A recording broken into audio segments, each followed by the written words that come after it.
It's time for Windows Weekly. Paul Thurrott and Mary Jo Foley are here, and yes, we will talk about the Creators Update as we inch closer. Game Mode, kids, it's here. Also, new Surface news, Xbox news, and a little preparation for tomorrow's quarterly results analysts call. It's all coming up next on Windows Weekly. Netcasts you love. From people you trust. This is Twit. Bandwidth for Windows Weekly is provided by CacheFly at CacheFly.com. Hi, this is Leo Laporte, and once again, time for Twit's audience survey. We'd really like to hear from you.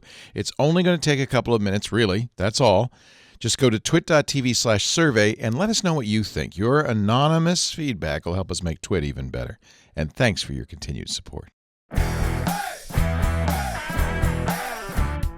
This is Windows Weekly with Paul Thurrott and Mary Jo Foley, episode 502, recorded Wednesday, January 25th, 2017. Call me Mr. Nibs.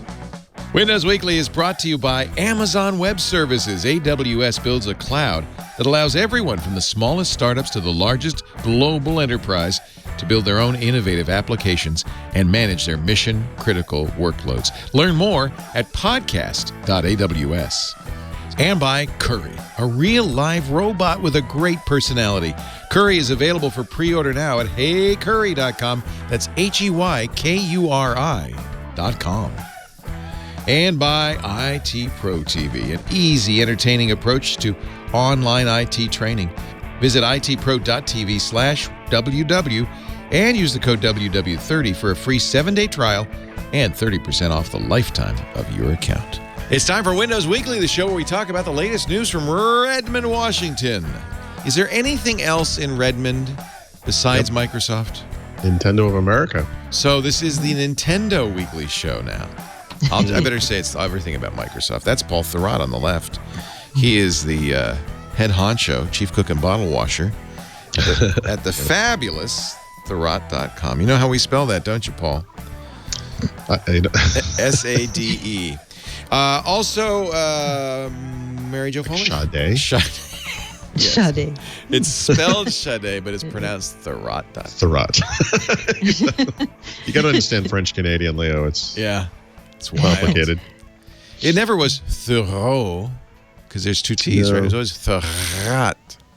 Yep. You need an easy last name like mine. Jo Foley? Jo Foley. Joe Foley. Joe-Foley. Jo Foley. Mary Jo Foley. Windows Weekly is on the air, ladies and gentlemen, and the march to April's Creators Update continues. I need some marching music. You do. I was just thinking that. A little March theme. Let me get some while you tell us what that means. Okay. Okay. It means there was another Fast Ring Insider build last week, right after we did the show. Build 15014. And here it comes.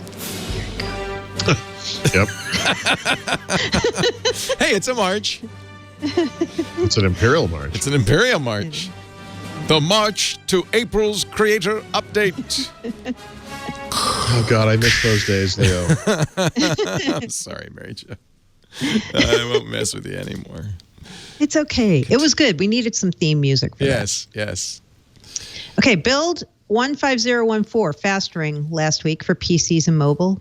So we had talked right before on the previous show about rumors on ebooks coming to the Creators Update, and ebook support is in this build. Yay. So that was correct. Yay. Yep. It's a little weird how it's there, though. So it's built in into the store, so you're going to be able to get books from the store. But there's no dedicated reader for this thing. You're supposed to use Microsoft Edge browser as the reading environment. Well, that's not it. So it's really all it is Edge support for Mobi formats or something, right? Well, really. EPUB. Or EPUB formats. Yeah. It's not clear, though. They must have a DRM scheme going on. You don't, the file has to be somewhere in the file system. I'm sure someone's looked this up already, but I assume it is protected with some form of DRM, Adobe, whatever. You can't pull in protected EPUBs from elsewhere on the internet, including Microsoft's. Microsoft gives away a bunch of them. So there are protected EPUBs? I didn't realize EPUB supported DRM. I guess. Oh, maybe it doesn't. I have no idea. I really don't know how this thing works. It's really basic in this build. There's a little ebook kind of hub built into the Edge browser now, where you can see your purchases only. You can pull in an unprotected EPUB like a normal EPUB, and it will display an Edge. Fine. It's it's got that nice reading mode, but it's not really clear what's going on here. Adobe has I'm just looking it up. Adobe has an EPUB DRM scheme. Yeah, I figured it must be Adobe. Yeah. Okay. Yeah, that would make Or sense because they have a lot of deals with Adobe right now going on, so that would make sense. Yeah, so it is pretty bare bones, but it is there. And we had talked about, this could be another way they try to monetize Windows is through some kind of a subscription bundle or some kind of a deal with books. We don't really know exactly why they're building ebook support in, other than maybe they're kind of foreshadowing new form factors of devices that may lend themselves to being used as a reader or in a book-like configuration. Yes. Like I said up front at the beginning of the show, books of the future. Someday everything will be on paper, Paul. Yep. One day. It'll be on electronic. I believe that ebooks are the future. It surprises. I don't know if you guys feel like this. When I'm on the subway now in New York, and I see someone reading a paper book, it just surprises me now. Yeah. I like it though. When I'm on vacation, like I'm gonna be at a beach or somewhere, I bring paperbacks because they're disposable in a way that a Kindle or a Surface is not. Plus, if you're getting trouble in a bathroom, you can hit somebody with the book. Is that what you're saying? That's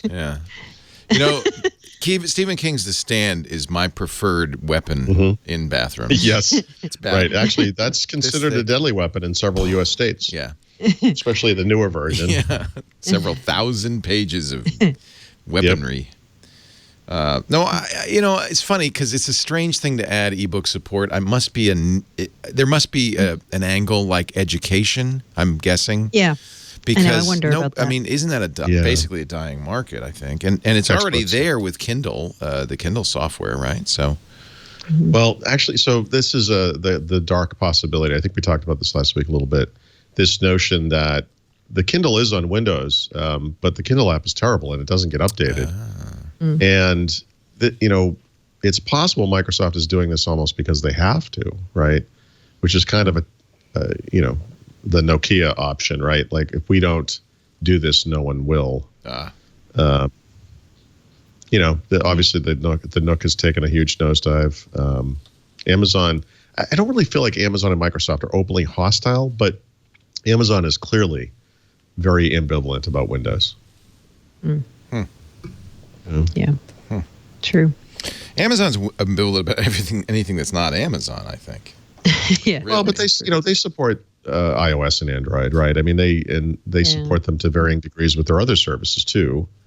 And there's a few things on Windows. Their cloud storage stuff is available on Windows. But the Kindle to me seems like the heart of their content ecosystem, and they just don't.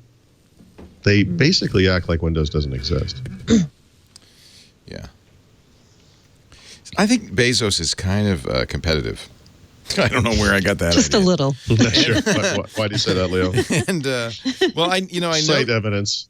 The lack of an Amazon app on Apple TV, the fact that you can't buy an Apple TV in the Amazon store. That sounds illegal, Leo. Are you sure they're doing that? Et cetera, et cetera. I think a store owner, a shopkeeper, and of course Jeff Bezos is the world's largest shopkeeper, has the right not to carry something. Yeah. Oh, jeez, that's a tough one. Although, if you make a competing product and you don't care, we're such a muddy waters now, where you have Google doing, video, and Amazon making products that it sells. That it's just the waters have been muddied. I don't know how anybody would figure out antitrust in this day and age. Good news, we don't have to worry. No more antitrust. Merge away. By the way, just one little factoid, I guess. Fact. Sorry, people get burned by these words. About the bookstore, I just noticed looking at it because we're talking about it. It says you can read a purchased book on up to 6 devices. Oh. So this is a that is then there is DRM. I mean that. They have completely different rules for all of their content types now. Right. So music, apps and games, movies and TV shows, and now books all have, and subscription music. Not subscription music is music. Completely different rules. Somebody's saying, well, of course there's no Kindle app on Windows because why would you read a book on a desktop? Aside from the fact that that is one use case, I do it sometimes.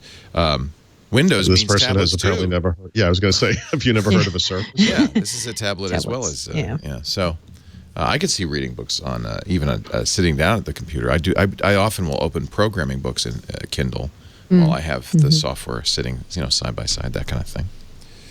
I mean, it's not a big market anyway. You slice it. Sure. Let's see. So we should talk about what got pulled from that build. Oh, there's stuff gone? Stuff is gone because we're starting to get closer toward the day when they're going to declare this done, right? So it was funny. The morning of this build came out, somebody asked Paul and I on Twitter, I forget who it was, what do you guys think is going on with My People? The My People feature where you could... He was a little stronger about it than that. What he said was, let My People I free? don't believe that this feature is going to make it into Windows 10. Right. They would have tested it by now. I think it's gone. And I said, there's absolutely no reason for you to think that.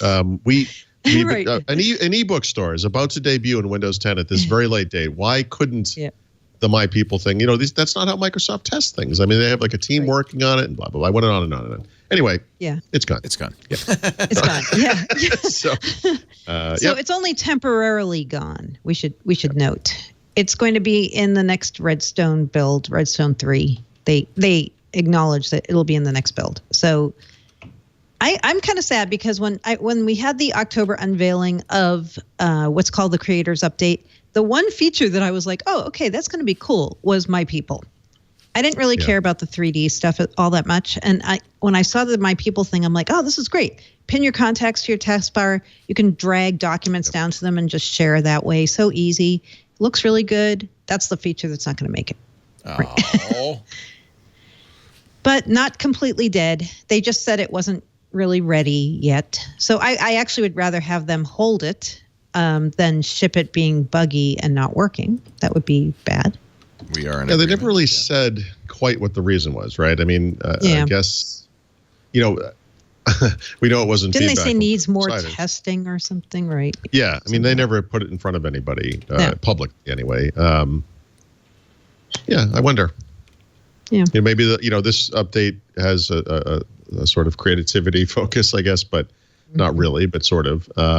Maybe the next update will have a productivity focus, a people focus. I don't know. That'd be good. The productivity update. The anti-creators update. Yes. For people who don't create Windows. We're going to call it the destroyers update. How about the consumers update? Sure. For people who consume.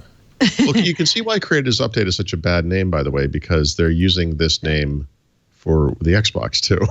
It's like you're not creating anything on the Xbox. Well, I mean, I guess maybe beyond you are. Video You're creating clips. Beam things. You're going to beam some stuff or whatever, right? Yep, beam things. Yep. I'm saying this like I know it. I'm acting like I know what I'm talking about. Yep. It's okay. Like a fair thing, enough. like Twitch. Beam me, Twitch me. Beam me. Yeah. You're twitching and beaming. Twitching and beaming at the same time. all the way. Right. Yeah, and the other feature that got cut, and this one seems to be permanently cut as of this build, is called Apps Corner, which was in Windows Mobile and kind of was a derivative of, what do they call that, Kids Corner? Yep. Right, and so that was a feature that was meant to let people set up their phones with a set of apps. So if you wanted to share your phone with someone, you could say, here's my phone, and only have certain apps available to the person who you share it with. Right. That's gone. And there's nothing from Microsoft about, will that come back? Will it come back in another form? It's just like nobody was using it, so we killed that one. Not nobody, I should say, because now I'm going to get a million tweets from people who are using it, but not enough everything people. Is literal, so. Yes. It's weird you would make such a mistake. I know. Yeah, and if you are one of the people who are testing this, Microsoft did put in a warning on this build saying the indicator of how your download progress is going is broken. So just be patient.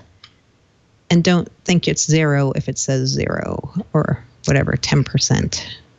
Did you have that problem, Paul? You did, right? When you were downloading the previous build? It wasn't this build. It was a previous build. Right. Yeah. So. Yeah, this one I think went fine, as I recall. Yeah. It seemed like everybody was downloading this pretty successfully based on Twitter and getting the update. No update today. Originally, I think Microsoft was hoping to get a new Windows 10 fast ring build out today. No. But we will see one probably tomorrow or the next day, I guess. Tomorrow would be an odd day just because it's earnings. Yeah. But doesn't mean they couldn't do it. You know, sometimes I feel like they don't want to make any announcements of any kind on earnings day. Just make it all about earnings. Yeah. Well, unless the earnings aren't, what they were looking for, I guess. Great. Yeah. We'll see. Maybe tomorrow or Friday. But probably a new build coming. Also, Apps Corner gone? Yeah. That was the one we were just mentioning. Oh, I'm sorry. That's okay. But the Windows Defender Security Center is in. I'm going to let Paul rant on this. So. I don't mean to go off on a rant here, Leo, but so go ahead. If you go back, go back in time to 2002. Rant away. Microsoft has Windows XP. It's a security disaster. Jim Alchin has had to come home from his vacation to fix Windows XP. And Microsoft ends up doing this thing called trustworthy computing. They completely reset Windows Server 2003. It's a server, not a surfboard. They got rid of the browser and all that kind of stuff by default. And on Windows XP, what they did was Service Pack 2, right? With Advanced Security was the official name. They turned the firewall on. Finally, they secured Windows. And one of the little things they came out with at that time because of this security push was this thing called Security Center. And Security Center has kind of made its way forward in Windows. It's still in Windows 10 today. It has a different name because it's a control panel interface. And let me just look it up because it's such a convoluted name.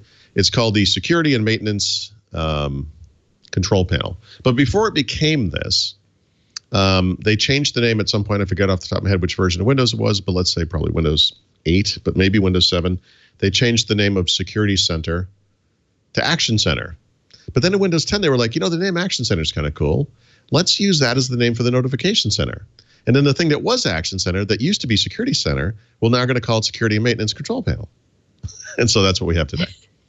So in the Creators Update, and we also have, a security program called Windows Defender, which is an antivirus, anti-malware solution, right? And there's some controversy around Windows Defender in the sense that starting, I think, with this version, or was it the previous version, you can have 2 instances of an anti-malware package running at the same time, but one of them has to be Windows Defender. And the idea here is that you have this thing built into Windows, and if your other security solution either times out because you didn't pay the subscription fee or maybe something's wrong with it, Windows Defender can kind of kick in, and it's always running there in the background, and security vendors don't like that and whatever. But Defender is this thing. And by the way, Defender has its own history too. Lots of different names. I didn't write about this, so I don't remember this off the top of my head, but you remember that it was a purchase. It was used in a OneCare product. It became Security Essentials at one point. It has its own terrible, terrible history, which let's just pretend that never happened. But here we are in Windows 10. So now they're bringing back this. Now they're bringing back this new thing, or bringing out this new thing called the Windows Defender Security Center. So it's like Security Center, like it used to be, plus Windows Defender, all in like one thing. But it sits in Windows 10 next to like at least 5 other things that are called Windows Defender.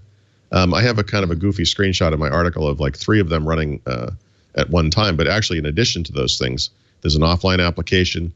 There's a command line version. Like there's all this like Defender stuff. And I sort of drew the parallel to like mobile systems, especially iOS, because this is where I really notice it. I find it very goofy in mobile operating systems that the settings are always in a consolidated settings app, not in the application itself. And a good example of this is if you use an iPhone or an iPad and you bring up the Videos app that Apple has, which actually they're now getting rid of, but let's not worry about that. You have purchases that you made that are up in the cloud, and then you have purchases that are on the device itself. And if you want to toggle the view between all of your purchases and just the ones that are on the device, you can't do it from the app. You have to do it from settings. And that's kind of how Windows Defender works, because Windows Defender has settings in the app, but they also have settings in settings. And I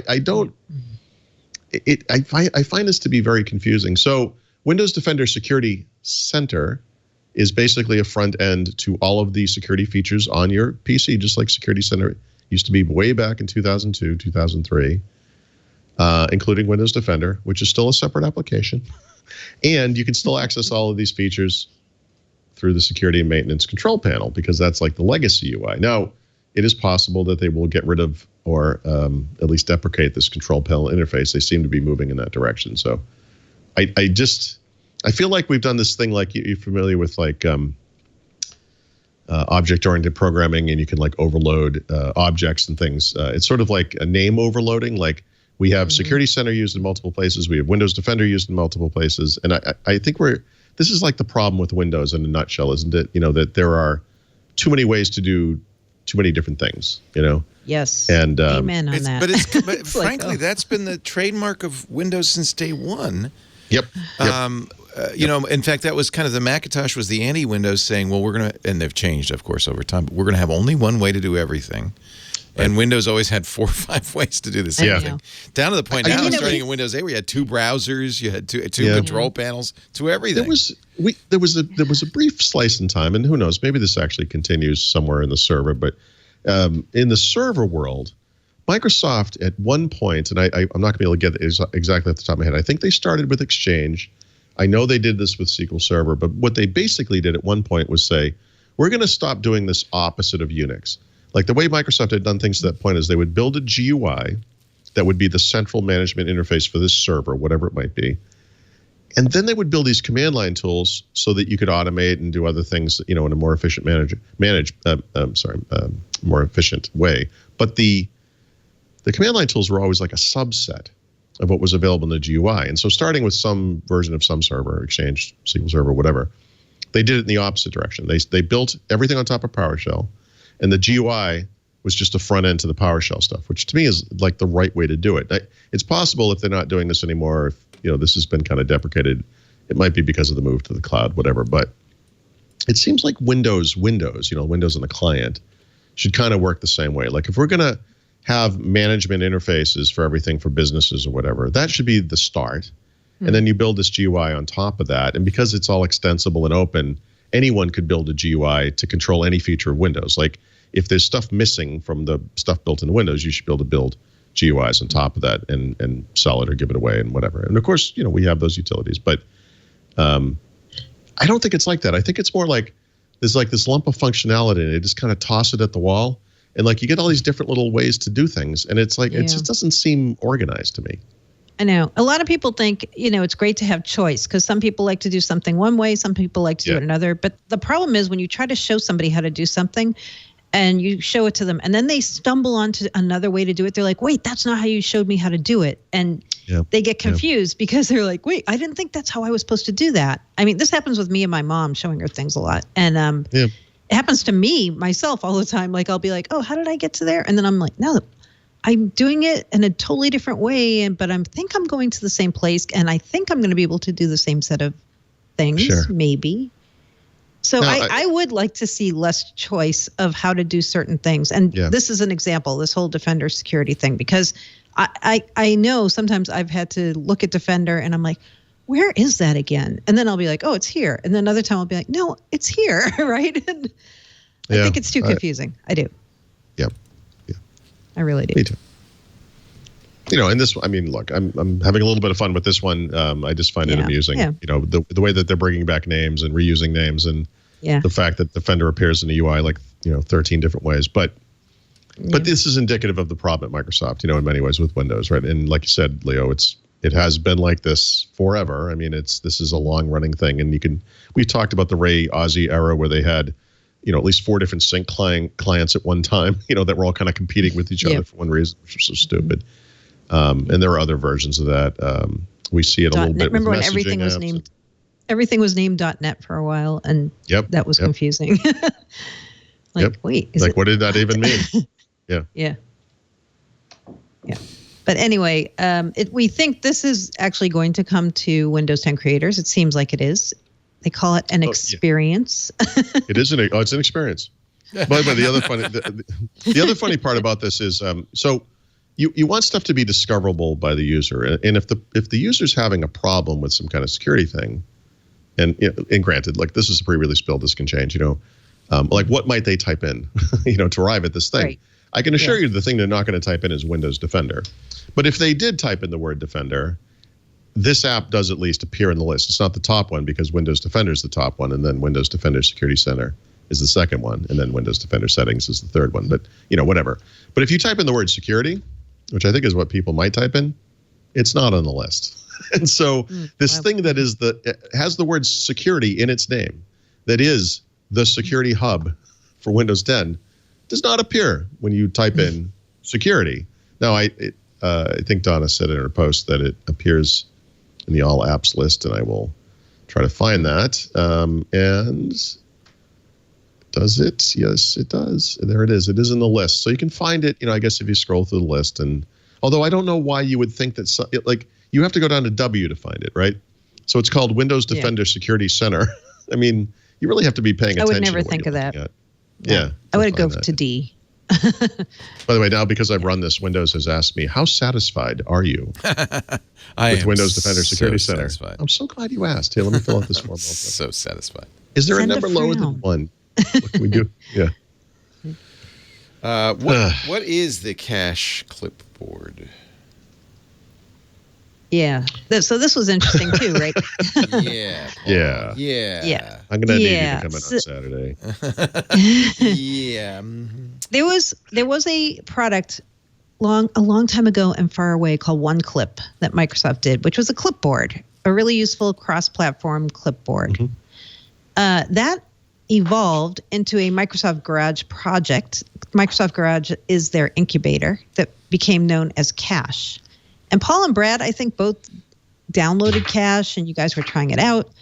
Yep. If something is a garage project, it means it's experimental, and it may be killed at any time if Microsoft decides it's not the right product to commercialize, or if it isn't getting a lot of use, or they've decided it's not really what they wanted to build. So they last week sent out a note to people using Cache saying, we are eliminating Cache as a standalone product. And that's that. It's going to be phased out in February, I believe. So the wording kind of, to me, that was interesting was, we are not going to make this a standalone product. They didn't say we're killing it. And I have heard from various people, a lot of people who talk to us on Twitter have said they think Cache is going to be integrated directly into a version of Windows at some point, and or Cortana was another guess or source report. So Microsoft hasn't said what they're going to do with Cache. It hasn't shown up, as far as we know, in any builds so far of the Creators Update, which doesn't necessarily mean it won't be in Creators Update. But as we get closer to April, when we think that will be out, it's less and less likely brand new things are going to be added as we get closer. So this might be a Redstone 3 thing if it does show up as part of the operating system. But again, it's one of those we just don't really know. We're kind of guessing here. But that's what happened to Cache. Here's an image of Paul actually using it. You guys liked it, right? You and Brad both thought it was really useful. Yeah, I like the idea of this kind of thing. And actually, Leo is probably familiar with this, but on the Mac, they have kind of a neat and on iOS, I should say, a neat kind of cross-device interface. It's not like a clipboard, but it's a way to call it. Yeah. And this is sort of hits on that area. And if they added this to Cortana, it would provide that across device types, right? You could save stuff to this kind of internet clipboard, whether it's documents or even files or whatever, images, and then be able to access them from anywhere. It's a good idea. And of course, we have Windows, and on the Windows side of the fence, we have kind of a rich history of attempts at this stuff. I believe there was a PowerToy that was a multi-item clipboard for Windows. And I know that there was a version of Office that offered this kind of, not this kind, but also a multi-item clipboard as well. And then they used it for one version and it went away. But it used to come up as like a little pop-up grid in the corner, when you wanted to copy and paste. Remember the Ray Ozzie clipboard? Remember that? He also had a web clipboard that he showed off way back like 2010 or 2011. Yeah, I bet that was part of Live Mesh, which was probably is similar in theory to what we're talking about. Really, in so many ways, that guy was always ahead of his time. It's one of those things that there's a lot of stuff that's been kind of on the periphery of Windows for such a long time. Like virtual desktops is kind of like this, where it's super useful to a certain audience, typically power users, but it just kind of has never. I think there are probably usability issues with it. And it's just kind of never quite made it over the top. But this is, Cache was pretty good. Like it was a pretty good idea. I think building it into the platform makes more sense. Yep. How they do it. Yeah. So that's a reasonable way to try something and then say, okay, it's well, and like Mary Jo said, they were very upfront about this in the cancellation notice. Garage things are experiments and they could die at any time, right? They don't really talk about that a lot, actually. So that's true. But, they kind of just reminded us of that because they were killing something. Like, let's not pretend this couldn't happen. Like, well, yeah, but this thing followed a progression. Like she said, it was one clip and, there were various versions of Cache and they were testing it with people. And it did seem kind of sudden. And it sort of feels like the old Microsoft where someone caught wind that this thing was out there in the world and was actually doing pretty well. And it was like, whoa, hold on a second. We're doing something like this over here. That can't happen. We'll never really know, probably. But what we do know is it's gone. It's not gone. In fact, it's finally here. I'm it's so coming excited. Back. Game mode. Leo, you're going to like this. This is going to require an extensive discussion. Yeah. Game mode is a let me mode. switch Mary Jo off so she can take a walk. I'll take a little nap right now. Okay. No, I want to hear this. I actually want to hear this. Believe it or not. I'm curious about it's this. a mode for games. For gaming? Wait a minute, but can you play games in it? Yeah. So here's what it is. How would that work? Well, Leo, you go into a mode. No, so obviously, semi-obviously, it prioritizes the CPU and the GPU and probably other resources, although they didn't say this, for the game that's being played. You actually have to switch it on a per-game basis. So you go when you're in the game, it's actually not a setting in the game. Why that would be too obvious. But you can bring up the game bar in Windows 10, Windows key plus G, go into settings, and there's a little checkbox in there, and it says use game mode, and it sort of explains what it does. So you turn it on per game that way, not from the game, but from the game bar. Again, weird, but okay, fine. I don't understand why this isn't just the way Windows plays games, right? Like if you launch a game, it should just do this. I also would argue that maybe this should be part of the properties box for the exe of the game or whatever. But anyway, it's going to debut in the Windows Insider build that ships this week. It was supposed to happen today. It's probably going to happen tomorrow. I guess we'll see. In the current build, the one we got last week that we were talking about earlier, the UI is there, but you can't check the box. So the excitement that's about to occur is we're going to be able to check that box. Hold yourself back. I know. Yep. A lot of ink has been spilled over this dramatic topic. My Microsoft Pencil to check that box? Yes. I think. So actually, the feature's not available today. I'm assuming. I don't want to speak out of, that would be pretty cool. I think so. By the way, I've implemented your suggestion, and I'm now running the Surface in TP mode. Yeah, that's actually not what I was talking about, but that's fine too. Well, I put it on backwards. No, that's right. So if you close it all the way, right, what you will get is a slightly inclined screen that you can write on, and I think that's I'm sort of the inclined point. to use it that way. See? Yeah, or you can use it in TP mode. Yep, you can use it in TP mode, which I like. Which we call tent mode, by the way. But yes, TP mode's good. I prefer to celebrate our First Nation and call it TP mode. TP. Savages. Oh! I'm kidding. Email Paul Thurrott. Yes. Who is, by the way, tweeting during the show about another show. What? Maybe that's somebody named I have Paul actually Thurrott. not tweeted during the show. Did they give you back your old Android phone? Oh, no, I'm sorry. That was Donald Trump. Yikes. He's never mind. All right, one more thing, and then I'm going to take a break because obviously you're getting punchy. Microsoft 7 has a Microsoft 7. I'm getting punchy, Leo. Microsoft has a Windows 7.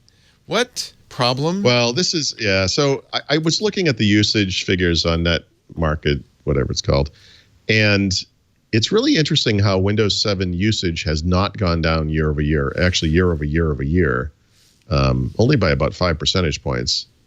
And in the time that Windows 10 has been in market, it's really only gone down 2.5, 3, something like that. So obviously Windows 10 itself has seen big usage gains, although that's slowed recently as well. That's kind of a different story. So those gains are coming at the expense of Windows XP, which makes sense. It's not supported anymore.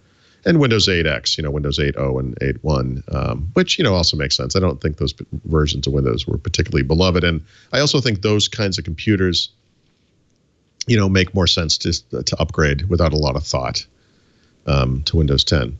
But Windows 7 is kind of a different thing. And it's a lot like Windows XP was there for the past several years, where hundreds of millions of these things were sitting out in the world and they were never going to be upgraded or, and will eventually be replaced like all things are, but on a real slow boat. And so, Microsoft likes to cite all of the upgrade statistics for Windows 10 and businesses, how it's going faster than ever, and I'm sure that it is. But the truth is that part of the market moves very, very slowly.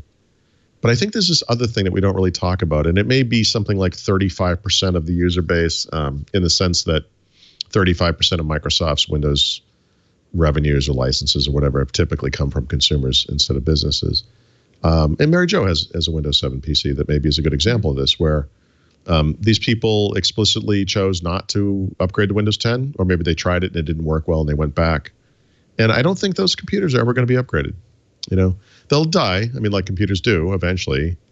But because people use computers so little, a lot of people, and are using mobile devices instead, they could really stretch out the lifetime of these devices.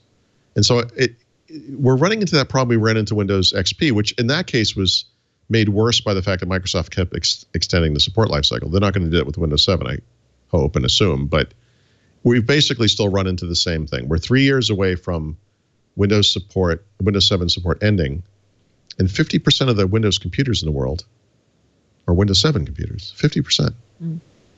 So, 65% of those ish are in businesses.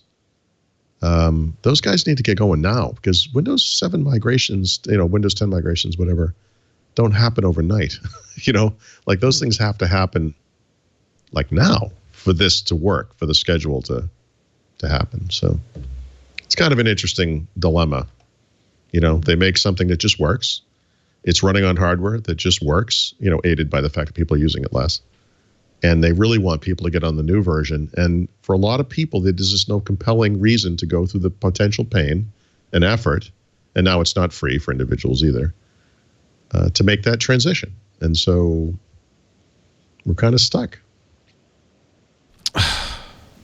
There's an upbeat topic. We're stuck. Windows. Actually, now you're stuck. Yeah, businesses, right? Like you just said, businesses, especially big ones, takes them a really long time to upgrade. Like some businesses just went to Windows 7 like a year or two ago. So they're going to try to hang on till really, that's 2020. sad. God, that's sad. Yeah. It's a tough one because, when you go back in time, as Microsoft became more legitimate as a supplier of enterprise software solutions, and then became, the de facto kind of standard in enterprises, they had to extend the product lifecycle out. And now, we've arrived at this 10-year product cycle. But right now, Microsoft is arguing that Windows 7 was designed for a different era, that it's not secure compared to Windows 10, that it's not designed to meet the threats that are arriving today. And that is very contrary to the promise that they made when people bought this stuff, or companies bought this stuff, because this thing will be supported for 10 years. I mean, we've seen many weird things that I think are related to this. When Skylake came out, they changed the terms. It was kind of like the Darth Vader moment in Empire Strikes Back. Pray we don't change it again.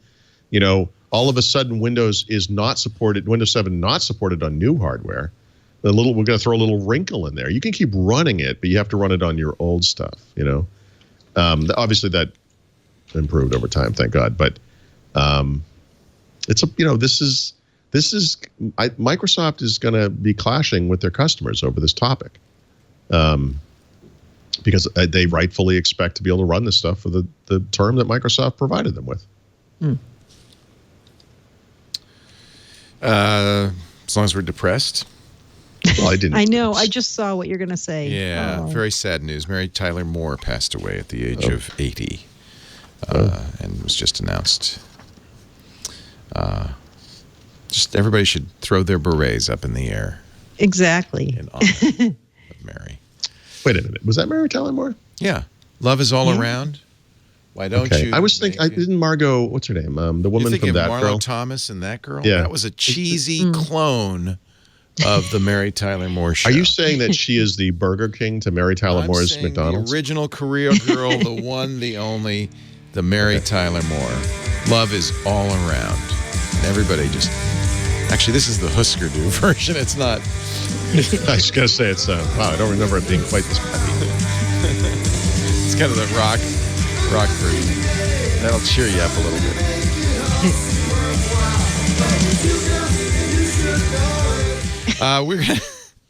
We're gonna take a break. Hey, you search YouTube for something, you don't know what you're gonna get. Yeah. Sonny Curtis. You know who knew that? Of course, Alex Gumpel came running in and said, "Get the Sonny Curtis version of Love Is All Around, and then you can play it."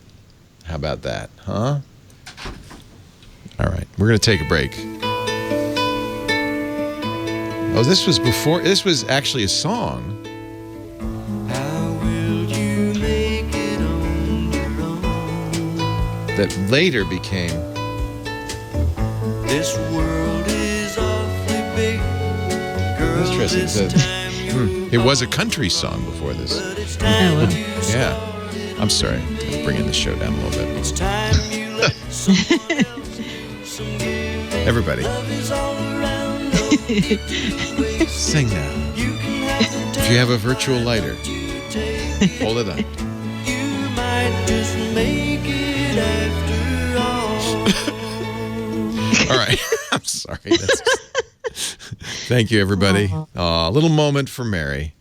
Our show today brought to you, brand new sponsor. Thrilled to welcome Amazon Web Services, the leading cloud service provider in the world that is really empowering the revolution happening all around us. We use Amazon Web Services as a form of DDoS protection for our website, for load balancing and distribution. It's a robust, scalable platform that helps builders of all types and sizes innovate quickly with twice the compliance certifications. I don't know what that means. And the largest global footprint of any other cloud vendor. They do all the heavy, this much I know, they do all the heavy lifting of IT infrastructure. And so builders like you can do what you do. I remember when Kevin Rose started Dig, and I remember him actually installing a server into a colo and having to do all that work. And I'm thinking, today, if he wanted to start Dig, he could have it up and running in half an hour. On Amazon Web Services, the most comprehensive set of features for builders, releasing new features at a faster rate than anyone else. I mean, 1,000 new features last year alone.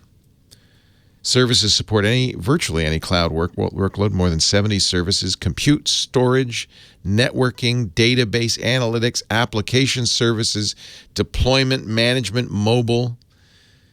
And because Amazon Web Services has listened to what builders want, they've been adding more capabilities faster than any other cloud provider. Amazon Web Services, AWS storage solutions are designed to deliver secured, scalable, durable storage for businesses looking to achieve efficiency and scalability within their backup and recovery environments without the need for an on-premises infrastructure. I've been using it personally for many years as essentially as a backup service. Because I store my photos on SmugMug, for instance. SmugMug works with Amazon Web Services to back up RAW files, those big RAW files I store. So it's so awesome. Amazon Web Services startups can scale like enterprises. Enterprises can be nimble as startups. Whether you're new to AWS or you have experience with AWS, they want to provide you with the right resources to support your success and help you do amazing things. Part of that is this great podcast, the AWS podcast, which has the best domain name in the world, podcasts.aws. I think that's easy to remember. Podcast.aws. We thank Amazon Web Services for all they've done for me and many others all over the years, and for supporting Windows Weekly. They're coming into the lion's den. But as you said, you can put Windows Server on there, right? Yep. SQL Server. SQL Server. Okay. On we go. On with the show.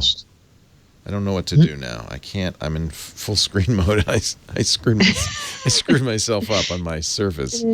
What's next on the show, Paul and Mary Jo?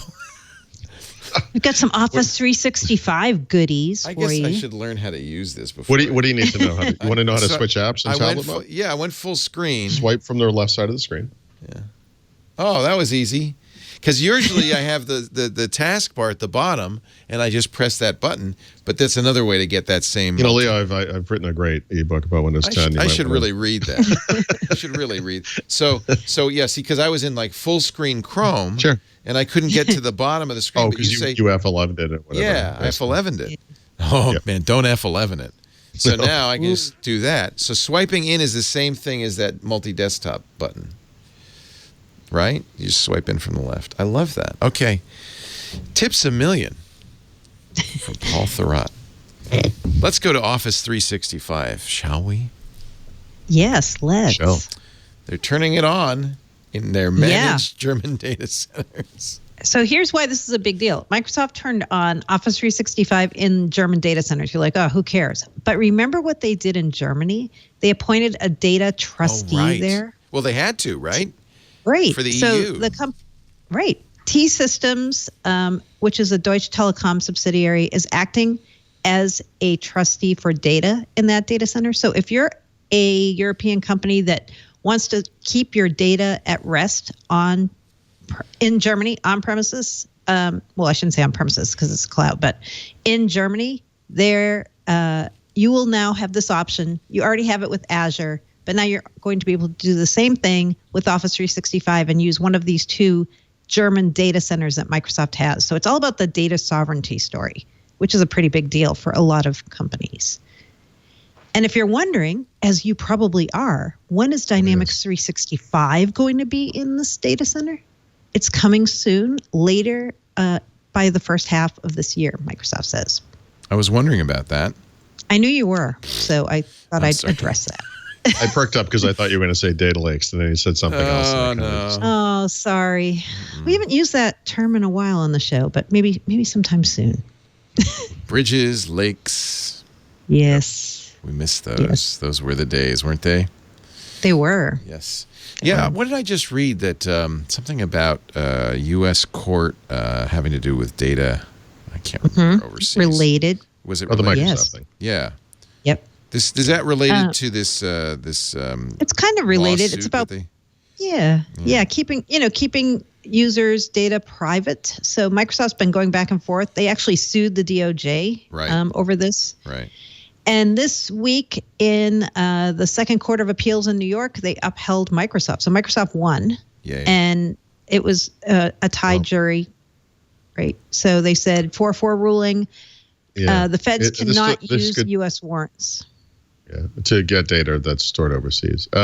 This could still go to the Supreme Court, and the dissenting judges actually recommended that, and the DOJ is considering that appeal. So you never know. But this issue is actually really gray, with very strong opinions on either side. Because according to Microsoft, and it reads correct. The DOJ or other U.S. law enforcement cannot issue a warrant for anything that's outside of the United States.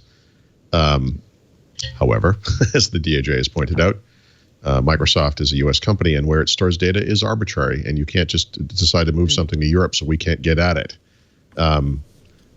Interesting argument to be had there. So we'll see what happens. And the Supreme Court, they always get everything right, so I'm sure they'll figure it out. Yeah. So do you think it will go to the Supreme Court? You're saying DOJ is going to? There's a big chance it will. Yeah. There's a big chance. You think there's a big chance? Yeah. No, I think you're probably. Well, I don't know how. I'm not a Supreme Court expert, obviously, but it seems like that. Well, I mean, in other words, they can, at their discretion, decline to hear any, this kind of case.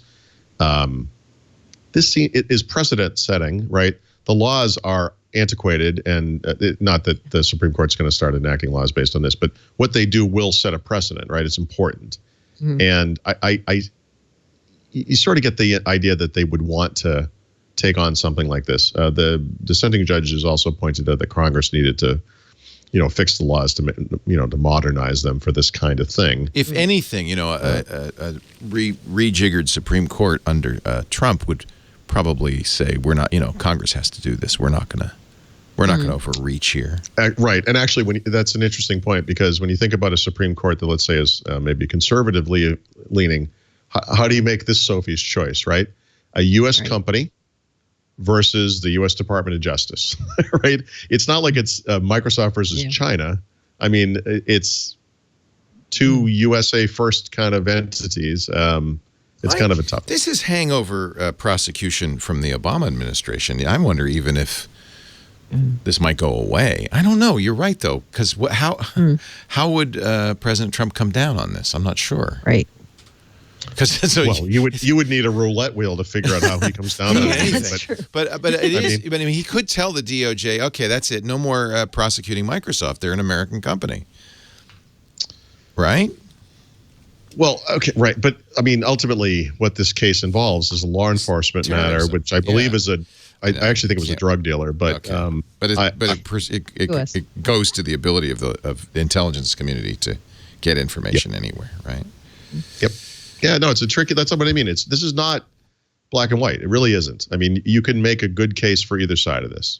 It's kind of like the Apple iPhone thing with the terrorism case. Like you see both sides of it.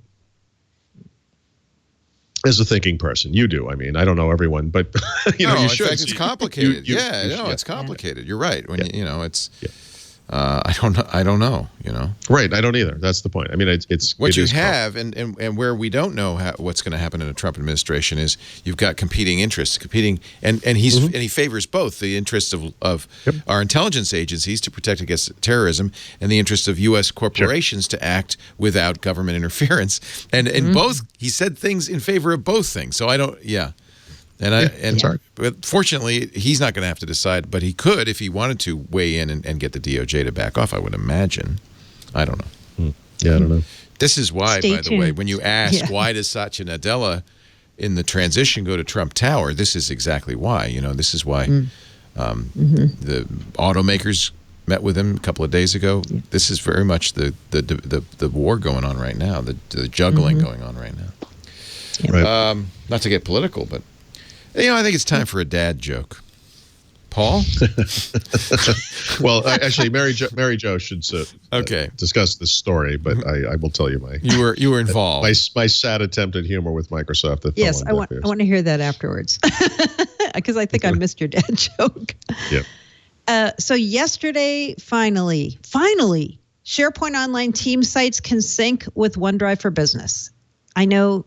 If just on the surface, you almost made me spit my milk out through my nose. I know, can't you believe. were stunned. Holy cow. Awesome. No, this is Microsoft for over a year has been trying to fix their sync client story with OneDrive and have more of a unified sync client and have all the different things that we're able to sync, finally be able to sync.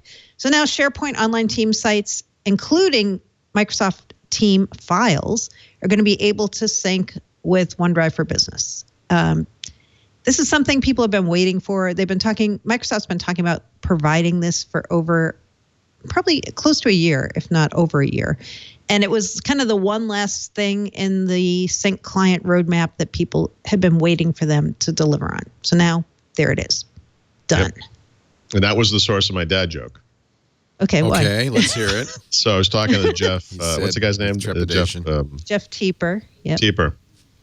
So I said, Jeff, would you say that you finally put the one in OneDrive? And then there was a pause of about 2 seconds, and he goes, "Yeah, I'm not going to say that." I'm not writing your link baity headlines for you, Thurrott. I was like, if you want to run with that, that's you can dig your own grave.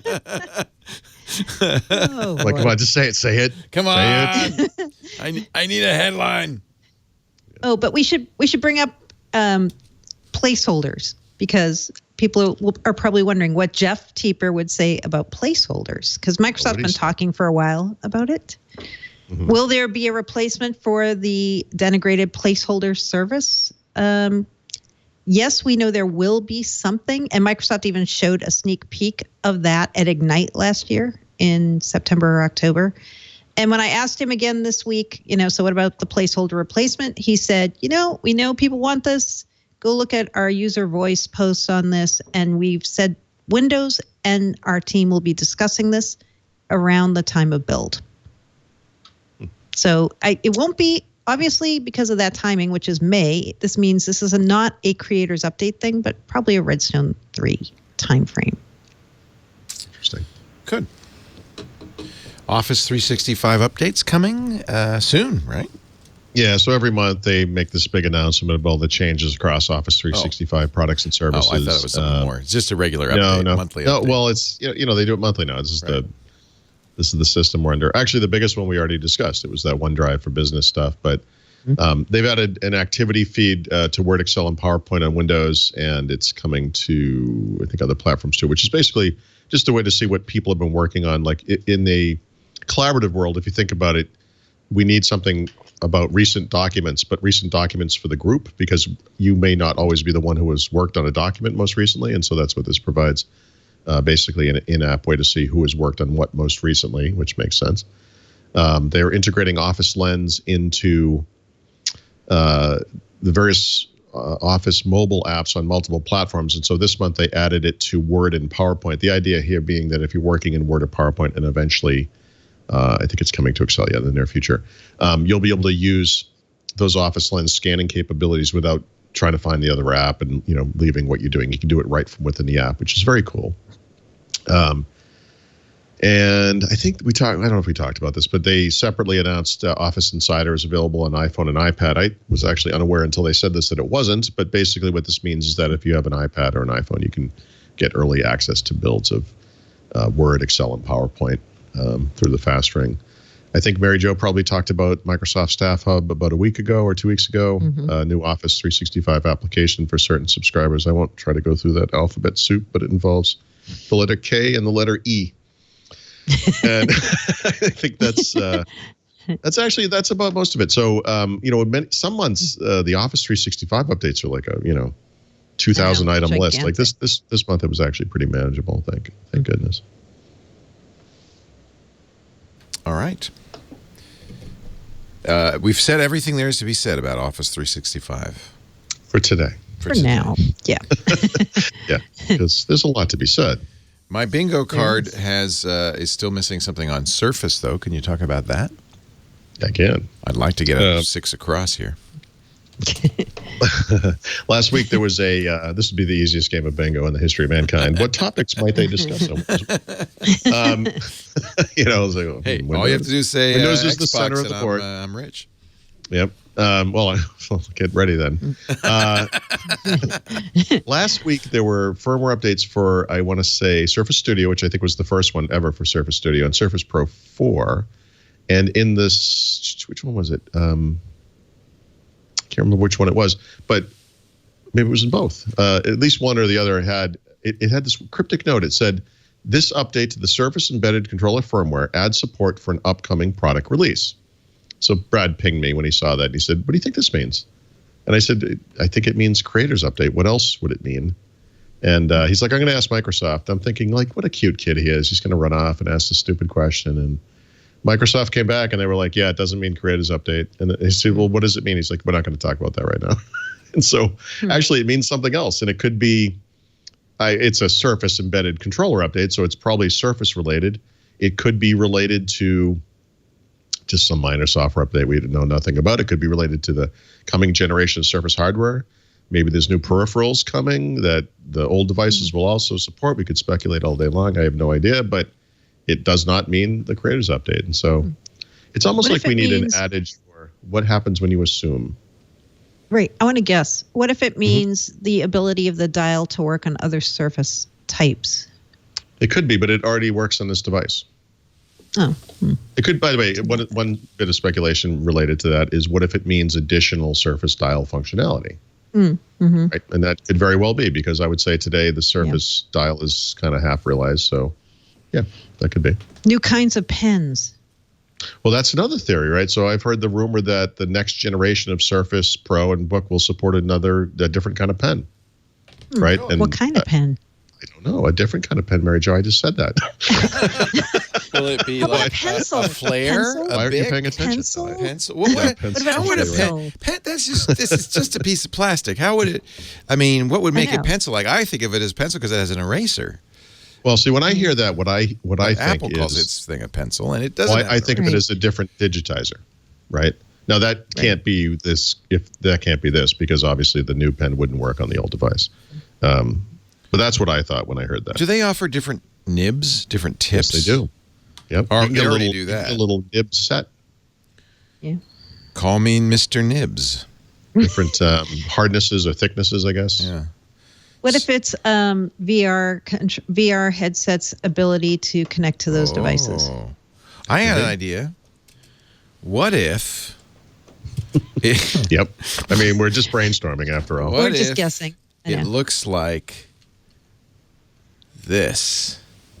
Oh, those are nibs. Okay. Yeah. No, I was thinking I guess Alex had a nib set. Of course he does. Look at that. He's got 2H, H, HP. These so, are Leo, just the like best pencils. part of that little guy That's cool, is Alex. see the little grabber thing on the end there? The other end? Oh, that's how you get the thing out? Yeah. Yep. So you slide it in, push it down, pull it out. It's just like a splinter in your Hopefully pen. what you do, you're going to snap it in half. Yeah, okay, let's not do that. By mistake. Yeah, I better not do that. I'll read the instructions. Actually, I just thought, what about a pen that wouldn't it be cool if the pen actually slid into the body of the Surface and then you could pop it out? That's crazy talk, Leo. Okay, I just thought. Because if we had that, we wouldn't need a Surface Pen loop, which obviously is the most awesome accessory. You're right. You're right. When you're right, PT. You got it. You nailed it, Mr. Tarot. Yep. Yeah, I'm just guessing. I guess the VR thing just now because we know that Microsoft's going to make an SDK available for VR headsets in March, right? They said that at the Game Developers Conference. And actually, this most recent Windows Insider build, I'm not sure if this is kind of a goofy mistake or whatever, but there's a holographic entry point now in Windows settings, even though this machine I'm using has no holographic anything. And it does have just a couple of settings that don't do anything about speaker, microphone, and speech recognition with Windows holographics. So cool. Yeah, that's a good guess. I love to see more of this AR and VR stuff from Microsoft. They're just inching closer and closer. What we need is an AR version of Windows Defender so we can have another way. Oh, man. Don't give anybody any ideas. We have 4 interfaces. You're going to see malware in 3D. Yeah. They're gonna do. I mean, we got it up. We got the Surface Studio, which I love, and then we got a kind of a speed bump for the Surface Pro in the book. But would they do a Surface Pro 5? Is that? That's I mean the expected thing, right? I mean, Kaby Lake and USB-C and that kind of stuff. What does it need? How much does it need to call it a 5? I think just what I said would be it. I mean, just update a faster processor. Yeah, well, and new generation processor, better battery life. No, I think they got the form factors pretty much there, right? Yeah, no, I agree. I don't know. To me, the big thing, USB-C / Thunderbolt 3 for expansion. Why don't they charge? Why don't they charge with USB? Well, and that would be part of it, right? So in other words, you just have that one cable thing. But then you couldn't dock it. Well, you could dock it, but you could use any USB-C Thunderbolt 3 dock, right? I love that. Yeah. So much more bandwidth. Yeah. You'd be able to do 4K and 2 displays. Yep. It would just be at 60, hertz, whatever. It would just be better. You know who this is? No. Should we? Yeah. That is Iceman Ötzi, the Iceman mummy of the Alps. It's not John DeLorean, this sad downfall of 5,000 America's he car was icon. discovered in the snow, perfectly mummified 5,000 years ago. Only reason I bring it up is they've now analyzed the contents of his stomach. He was shot with an arrow 5,300 years ago. His last meal, turns out it was bacon. Nice. So, just saying. That's why he was killed. Yeah. This man invented bacon right there. Stone Age bacon. It was made from goat. Yeah. But it was bacon. Goat bacon. Goat bacon. Just saying. I don't know why I brought that up. I just thought you'd be interested. And as a way of transitioning, unless we're not done with Surface. Well, just one thing about Surface. One more thing to say. Yes. I guess they sold something like this internationally before, but this past week, Microsoft started selling a low-end version of Surface Pro 4 without the pen. Oh. So the pen on its own, I think, costs about $60, but the version of Surface Pro without the pen costs $100 less than before. And so it allows this thing to come in at kind of a very low price point. And it does beg the question, sort of like Kinect did with Xbox, whether most people who buy a Surface device actually need the pen. You know, the other thing is, Microsoft so they could lower the price by $60 or something like that, and by $100 actually is what they did. So for people who don't need the now sense. the problem with that is when you do that, I suspect most people would not buy the pen, right? But the advantage to doing this, aside from the obvious with the price, even for those people who want a pen, is that the pens now come in multiple colors, and so you could choose. You know, that's the argument for not including a type cover, where they have all these different type cover choices. You want to give people the option to choose a color or one with a fingerprint reader or one of those NFL ones, whatever. You know, maybe that's going to be a difference for Surface Pro 5 as well. And maybe for Surface Book, instead of including the pen, they can sell the device for $100 less. And those people who do want the pen can pay $60 to get the exact pen they want instead of just a plain silver one. But I think, you know, when they do this, what they're going to find, and I think Microsoft knows this, honestly, because they have all this telemetry data, I don't think very many people use the pen. As good as it is, you know, I just think it's a small percentage of people. You know, because we're not artists. I use it for telestrating on the studio, which is really cool. Yeah. But I don't have much use for the pen. On the other hand, I don't know if I would. I think $100. Yeah, I'm the kind of person that would buy it just in case. Well, consider this. Like, what if through a configurator online, they could have you choose the color of the pen, right? Yeah, so it would always be kind of a custom order. Yeah. And if you went into the store, actually, they could do it in the store too. There you go. You didn't have to have it. Yeah. With or without pen, sir. What color pen would you like? Would you like a pen with that? I'd like the air-colored pen. I'd like $100 savings, please. Yes. Yeah. The transparent. Yeah. All right, let's take a break. We're going to come back because we still have one more box on the bingo card that we have to fill out. Paul Thurrott. Actually, we have two. We do. I'm hoping a little Hadoop. That's the star in the middle. But we'll see. And of course, beer. You can't have a show without beer. But you don't really need a bingo card for that. You know there's going to be beer. Paul Thurrott from Thurrott.com, THUROTT.com. Mary Jo Foley from AllAboutMicrosoft.com. I went down on Monday and I met my new robot pal, Curry, a real live robot. You may have seen Curry at CES. She or he, we don't. I have to say, once I met Curry, I felt it was a little bit more like a she. There she goes. She just wandered off the page. What? Oh, she's back. She looks at you. She blinks. It's so cute. She's about knee high, so she's not or he is not intimidating. They announced him at CES for pre-order now. It's from Mayfield Robotics, which is a division of Bosch. So this is a big industrial giant that opened a skunk works in Silicon Valley, brought in some of the best data scientists, robotics scientists, engineers. I met some of the team on Monday, and then they showed me Curry at work. Curry's cute, emotive eyes, head gestures. He greets you when you get home. You'll always get a different greeting. He understands when you talk to him, responds in his own robotic language of chirps, and head nods and that kind of thing. There's all sorts of capabilities they're adding. Basically, it'll be available to you towards the end of this year. If you want, you can go right now and pre-order a refundable deposit of $100, $5.99 due at a time of shipment, excluding tax and shipping. If he hears a loud noise, he'll go investigate. He's got microphones. He's got a heart light, which I love, which all different colors. He has a camera in his right eye, so a very good camera. So, and he maps your environment. So this is really cool. When you first get Curry, you could put him in patrol mode, or you let him wander around. You can name places. You can name the kitchen, the living room. You could say, go in Michael's bedroom and wake him up and play some loud music. And Curry will go trundling off. The kids love him. It's so adorable. He's got Bluetooth too, so you can use him.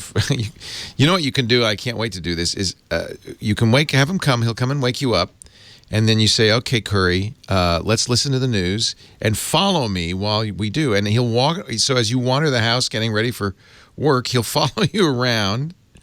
He can recognize the direction of sound's coming from. They have 4 very sophisticated mechanical machines in there, MEMS microphones, that will determine the direction. He looks around. When he's standing in between you, he will follow the conversation.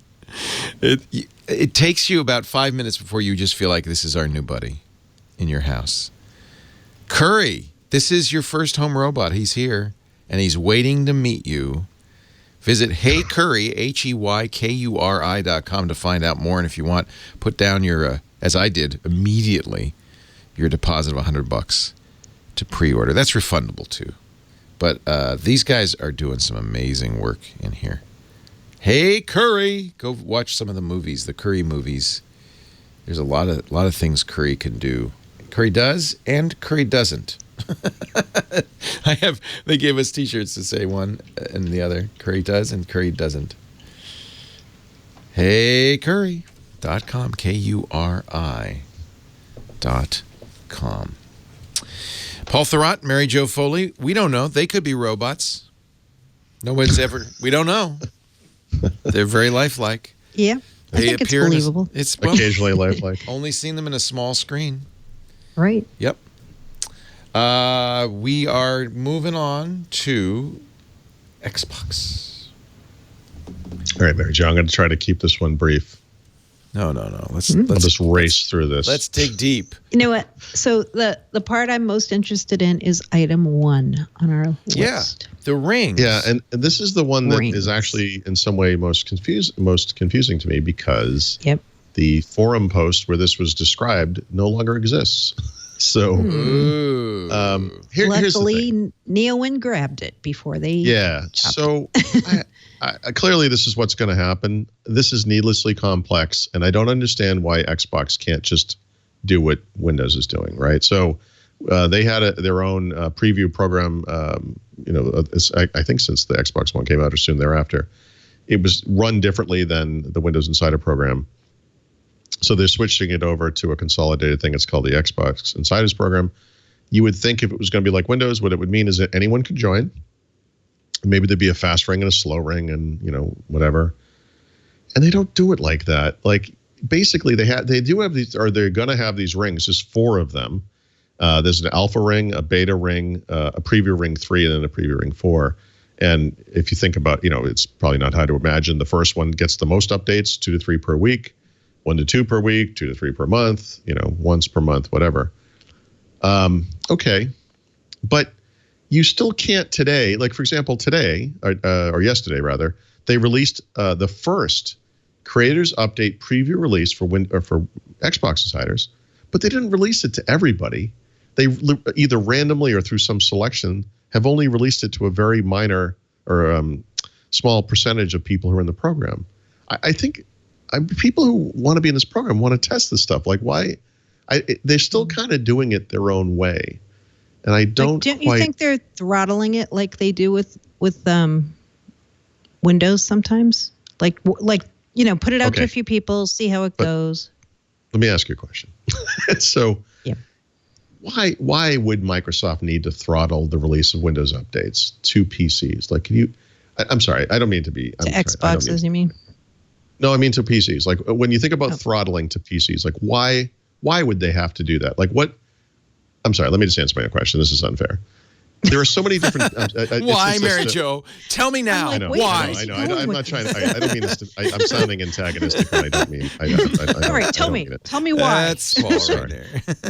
Sorry, I didn't mean it like that. Why, Mary Jo? And have you now, or have you ever been? I'm sorry. Go ahead. Mary Jo, you can't handle the truth. No, I cannot. Give me some alternative facts. Go ahead. Yes. Okay. Here's an alternative fact. In the PC world, there are a million different combinations of hardware configurations. In the Xbox world, there are two. Right. So, that's right. And they're nearly identical. So I actually don't think they have to do this. I think it's tough when you have if you think Windows Insider's enthusiastic, Xbox users are way more enthusiastic. And when you have those kinds of people that are very eager to try this stuff, you're either not sure of the quality of the software you're shipping, or you're just kind of needlessly screwing over these guys who really want to participate. And I don't know, maybe this changes on time. Maybe as part of this 4-tiered ring system, they will just allow everyone in. I don't know. But you know what? Knowing Xbox, that alpha thing is going to be a limited group. The first X number of people are going to be allowed in. They're going to be super secretive about who's in and who's not in and how they can get in. And they just always do stuff like this. And I wish they would just be more transparent and open about it and just make it available to everybody and let you choose. And if they have to have 4 rings for some reason, I guess have 4 rings for some reason. But, it stinks. Like, for example, I have a professional reason for wanting to do this, but I also have just an Xbox enthusiast reason. I want to get this new update, and I didn't get it because there's some magic formula that they use to determine the 3 people who get this update. And I kind of think that sucks. I wish they would do this in a better way. So, sorry. My antagonism is toward Xbox, not toward Mary Jo. So, but they're going to have more, or is this just your fever dream? No. So I guess Neowin saw this forum post, and they copy and pasted it. So this is what someone from Microsoft said was coming. I went to go look at it this morning or whatever that was, and it was gone. Like it has, oops, the thing's not there anymore. So maybe it was maybe they weren't ready to announce it. Maybe it was just too early. I don't know. So tied to this is the. Sorry. Yep. What else this makes me wonder is how far behind Creators Update will Xbox One Creators Update lag? Because this is the first Creators Update build for Xbox, right? Yep. I don't. You know what? Honestly, there's no reason they can't deliver this in the same time frame. Yeah. This doesn't. And who knows? There's probably more going on than we see in this first preview build. In fact, they kind of basically said there was. But I think this is the big stuff. And the stuff that came out this week, but just not for me. This new dashboard UI, which I think is kind of interesting. And they're making the Xbox guide, which is that thing that slides over from the left, a little bit more like a start menu. Supposedly better performance across the board, but we've been promised that many times. There's going to be integration with Beam, like you were saying, for recording, or rather for live broadcasting video game sessions and so forth. So it sounds great. I'd love to take a look. Maybe you can bribe someone to be in one of the rings. So you don't know what ring you're in. There's no way to know that. Right now they don't have this system. So this is I do believe that what's happening is this is coming. It's not there today, or if it is, it's super opaque. Like they're not telling anybody. It would kind of imply that because some people get updates and some don't, that there might be some hierarchy. Oh, there's clearly a hierarchy. And let me tell you where in that pyramid I am. I'm holding it up at the bottom. I turned off the updates only because every time I turn on my Xbox, you have to download another gigabyte before you can use the darn thing. Well, so what happened was December came, and then everything from Microsoft stopped happening. So on December 10th, I think, it was the last release I ever got from Xbox.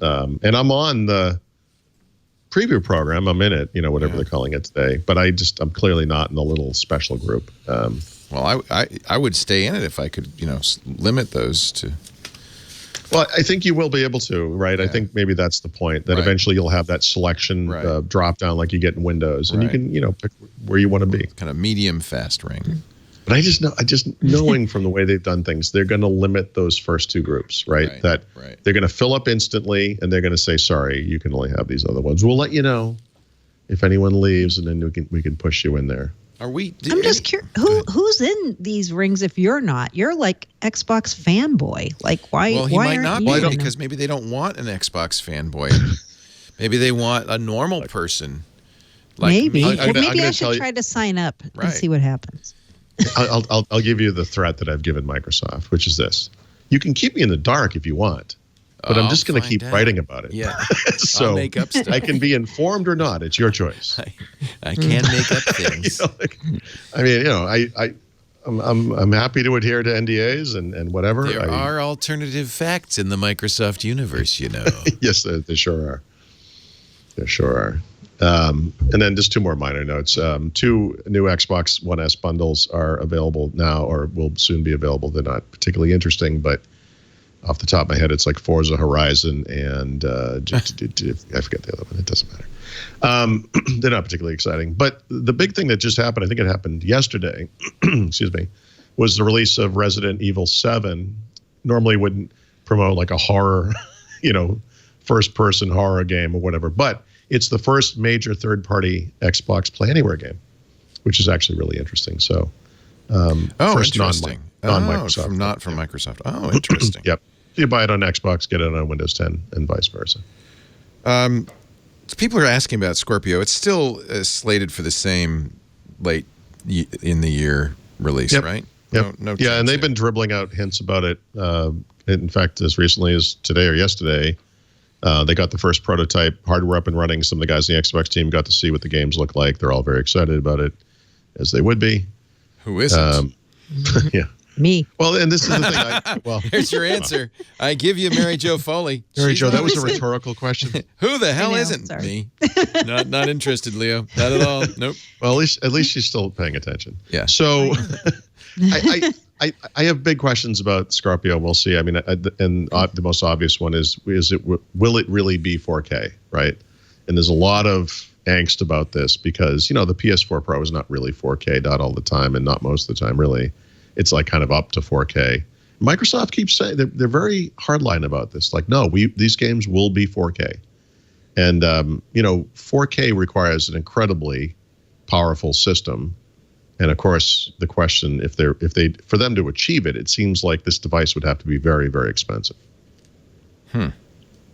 Which it probably will be, right? Isn't it supposed to be like the top of the line, everything? Like that's how they're positioning it. Yep. So, I mean, but what's the line on a video game system, right? I mean, if this thing was like an Xbox 360's or Xbox One's $300, if it was $600, right? It's expensive for a video game console, but I think that could make sense. But if it was $1,000, that's basically unprecedented for a video game console. Although, compared to a 4K capable PC, that's actually reasonable. It's cheap, yeah. I don't care. I'll pay any price. Leo, you need to be in the update preview alpha ring, my friend. Clearly, I'm an alpha ring kind of guy. You're the kind of man we're looking for here. Yeah, I'm alpha ring all over it. Yep. So, yeah, because, okay, good. There's my answer. I had my answer. It's coming. All right, so let's go bingo card and get them all. Gotta catch them all, as they say in the Pokemon universe. Yep. Finally. Well, I know. I don't think this is going to get on your bingo card because we don't usually talk about layoffs. It's a triple word score at least. So yeah, we do have a reorg. That might be on the bingo card. Yeah, reorg should be on the card. Yeah. And good news, Satya Nadella has a new job as a member of the board of Starbucks. Right. That was interesting, right? He loves his coffee. Everybody knows that. Yeah, about him. That's not a joke, I read today by the way. He drinks coffee in the morning, tea in the afternoon, in case you wanted to know. I do too. Many of us of a certain age don't want to have all that caffeine in our system late in the day. So, what is the reorg? What is the layoffs? Thousands, right? But is this more of the Nokia people? 700. No, 700. No, so there are none of those people left, Leo. They're all gone. There were Business Insider had this late last week that 700 more people are going to be cut this week. And it did, in fact, happen, as far as I know from my sources. And this is not a brand new round, like another 700 we didn't know about. This is part of the 2,850 jobs they said that they were going to cut during fiscal 2017. They said this last summer. So this is 700 more towards that 2,850. People got cut across all groups. It wasn't just like one group got cut. And two people that we know and that are public figures got cut. One was Brian Roper, who's the famous demo guy who wears the fedora. The guy in the hat? Yes, he got cut. That makes no sense at all. Odd, right? And the other one is Brian Hall, who's like a 20-year Microsoft veteran who was VP of Surface, right? Mary Jo, actually, I don't think he was laid off. I shouldn't say he was laid off. Yeah. Right? Yeah. We can't say he was. Sorry, you're correct. We cannot say he was laid off. He was fired. Yeah, he was. Announced Yeah, that he was had out a and new not fired. job Is what he was. the same week. So we shouldn't say he was part of the cuts, Not but a layoff, he maybe. was. He got a new job the same day. So, But He not did at leave. Microsoft. maybe. No, he did not take a job at Microsoft. So he might. What we're saying is, we don't know. He might have just left for another job. He or might have just left. It's so quick, right? Right. I mean, I assume. Well, he let's just assume he had the resume ready to go. Yeah, I should not make it like he got fired. Right. Okay, We don't know. I shouldn't. But I was suspicious when I saw the timing. I'll just say that. Yeah. And you know what? Like, we should say something about layoffs at Microsoft. It's not because you're not. They're not always because you're doing a bad job, and many times they are not. The layoffs there are very political. Many times you kind of get voted off the island. They don't And, do even though that ranking system. they anymore. don't do stack ranking in practice anymore, but there are remnants of stack ranking that still kind of permeate the Microsoft 'Cause culture. that was I know Survivor culture. That was total Survivor, Yeah. and that's mostly gone. But yeah, so there are a lot of reasons. Sometimes they'll say to you, "We want you to take a job doing this," and you may just say, "Hey, I don't want to take that job, so I'm going to leave." Right. You know. Right. So there are a lot of factors at play. Sometimes people are reassigned. So it's hard to say so and so was fired, so and so lost their job. We don't know for sure. I mean, Brian Roper was very public about he was part of the layoffs. He did tweet that. What I know. division was he in? He was in Windows. He was such a public person. You yeah. wouldn't think. I know. That's what makes it weird, and he's so popular. I know. Yeah. Well, back But to the what they cruise do ship is- for Roper. No, I wonder what he's going to do. I mean, he was pretty much one of the favorite demoers. So yeah, we don't Apple know. should pick him up and just stick it to Microsoft. The new thing is you go to Tesla. Right. Yeah, right. Oh, well, Everybody's actually, going- ex-Microsoft, he has to go to Amazon first, but then he can go Then anywhere Tesla. he wants. Right. They stay in Seattle and then, yeah. Yeah. Wow.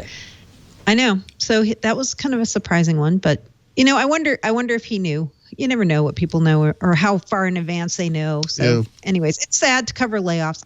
I shouldn't act like we're gloating about this layoffs. No. Yeah. Please. No, it's not fun. It's not fun to cover them, even as press. It's definitely not fun to be in them and be among the people being cut. But yeah, the timing is definitely interesting. Microsoft earnings are tomorrow, and Wall Street always likes to see belt tightening, and it helps the stock price. So I'm sure the Interesting. timing was not coincidental. What do you think it's an indicator that maybe they're going to have some bad news and they want to? No, Oh, boy. no, I don't think that's the case. They're not Think going to. so. They're going to have No. nothing but good news, I would expect. I've seen What is the I've seen expectation? some have said they expect they're going to beat expectations. They're going to talk a lot about the cloud, like they do every earnings period now, and how much further they're progressing towards their goal of $20 billion in annual run rate for cloud. They'll talk a lot about that. They'll talk about Office 365. It'll be interesting to see what they do for Surface sales. This is their second fiscal quarter for 2017 tomorrow that they're talking about. See how they do with that. Right. This is new yeah. territory in a way, right? I mean, I know they refreshed the book line, but the current product line is basically a year and a half old now. It is. Right. That's a first, for any Surface product. Wow. Yeah, I still think of them as kind of the new Microsoft computers. I know, but they came out in No. October. Yeah. Well, they started to come out. I mean, they kind of petered them out over time, but October 2015. Wow. Yep. And another thing that happened inside that's worth a mention is this week Microsoft also appointed a chief technical officer for the whole company all up. And they haven't had somebody in that role for years. This person is Kevin Scott. He was the head of engineering for LinkedIn. So he's now CTO of all of Microsoft. That's really interesting. Yeah. So he's kind of a newcomer. Kind of, yeah. Who was the he's going to previous report to COO? Nadella. Yeah. This is CTO. Actually. CTO. I'm sorry. Yeah. Yeah, sorry. And there hasn't been a CTO, I think.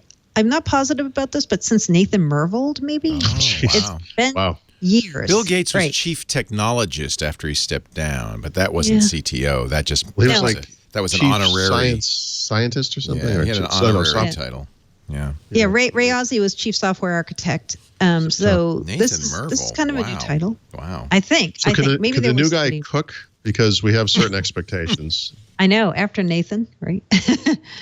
Yeah, so this guy's name is Kevin Scott. He also is going to stay on as the senior vice president of infrastructure for LinkedIn and be Microsoft CTO and be on the senior leadership team, which is like the inner circle. Yeah, so he's way in there. Wow. That's like a tick. Yeah. Yeah, but I mean, they just closed that LinkedIn a few months ago. They closed that. They did. This shows you how serious they are about integrating LinkedIn with everything. Well, and they must have. Salesforce is going to be so mad about this. They must have been eyeing him before. Yeah, you'd think. Either that or like they just really got along. He was a big, Seahawks fan, and it just was a natural. He's in Mountain View, and I think he's going to. I would assume he'd have to. I would can't assume be he'd have to CTO of a move company up. and not be in the. No, you're right. In the company's headquarters. But he's also going to keep his role at LinkedIn, so I guess he'll be. That makes no sense. Going back and forth. Yeah. Unless I'm misunderstanding the importance of CTO, but you'd think at a company like Microsoft, the CTO is a pretty important job. Pretty important, right? There are a number of people in Microsoft who have the title of CTO. Like Mark Rusinovich is CTO of Azure, but this guy is this all-up CTO, like the top CTO of all CTOs. He's Rusinovich's boss. He's not. I asked that. So those CTOs still report into their respective orgs, but he's like in a totally newly created position that didn't exist. Leo, if this corporate structure doesn't make sense to you, look back at the Soviet Politburo from the 1980s, and it will all become clear. You can't shoot at other people in the company if you're in a single hierarchy. You've got to have fiefdoms. Yep. Yeah. It just doesn't work. I know. Oh, that's weird. What a big company. Yeah, they are a big company. Yeah. But I would say even like, Ford or something is kind of top down, you got to. They don't have a CTO of Ford Focus and a CTO of whatever other cars they have. It's just weird. Yeah. Take a break, come back of the book, right? Mm-hmm. You want to do book backing? Yes, let's back that book. Back it up. First, though, a word from our sponsor, IT Pro TV. We love IT Pro TV. Not the least of which reasons is because they're so much like Twit for IT professionals. So if you're in IT or you want to be in IT and you want to get those certs or you want to keep your skills up to date, there's nothing like IT Pro TV. You can watch it like you watch Twit. They're on live streaming Monday through Friday, 9 to 5. They also have a chat room just like we do, so you can participate while you're watching the show. They've got now 3, 4, 5 studios, which is, okay, they're a little bit overachievers, I admit it. What's going on right now? Salesforce Certified Administrator in Studio 1, Studio 2, CompTIA Network going on right now. So literally, you can watch this on your Roku, on your Apple TV. You can Chromecast it, your Amazon Fire TV, your PC. The new Apple TV app is well, it makes me jealous. Let's put it that way. IT Pro TV, 2,000 hours of existing content, plus 30 hours added weekly means that they're covering everything you want to know. Upcoming courses, AWS Solutions, pen testing. I'd love to learn that. They're doing the Networking Plus I mentioned.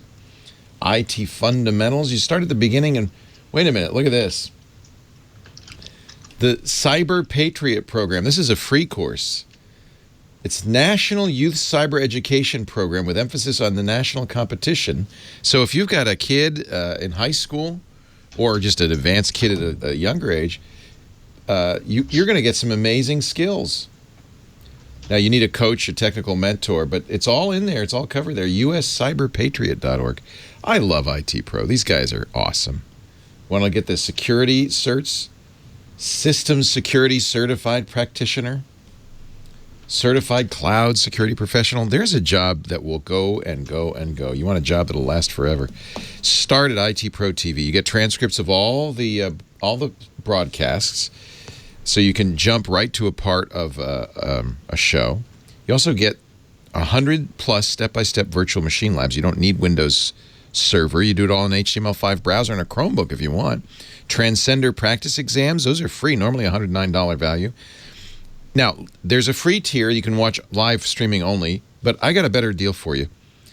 $57 a month, $570 for the year plan.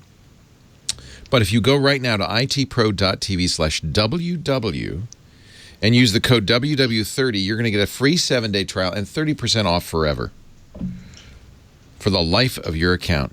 WW30, the offer code at itpro.tv/WW. By the way, in a week, they're going to introduce new membership levels. Prices are going to go up on some of the higher levels, but if you're a premium member today, if you join, you'll be granted the highest membership level available when they do the upgrade. So now's the time to sign up and lock in that price. itpro.tv/WW. Use the offer code WW30, itpro.tv/WW, and save 30% off and a free 7-day trial.